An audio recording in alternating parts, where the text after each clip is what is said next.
In this video, we are going to create a subdomain so we can create a fresh installation of WordPress.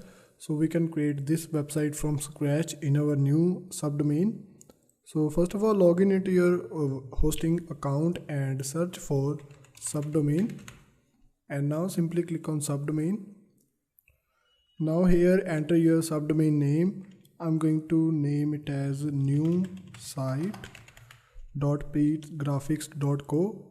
and then simply click on this create button, and now this will automatically create a subdomain for our website. And now you can see our subdomain is created successfully. Now go to website and click on auto installer, and I'm going to select WordPress, and now select your subdomain from here. So this is our subdomain, and now enter your username and enter your password. Now enter your email, enter your website title, and now simply click on this install button.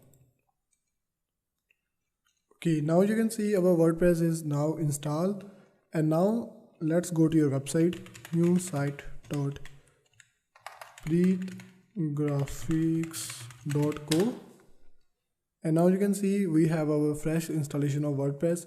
And simply type to log in into your WordPress, simply type /wp-admin and then press enter. And now you have logged in into your WordPress account. Enter your username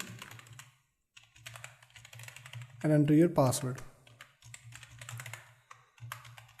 and then click on remember me and click on login. This is how you can use subdomain to create a fresh installation of WordPress. Thanks for watching. See you in the next video.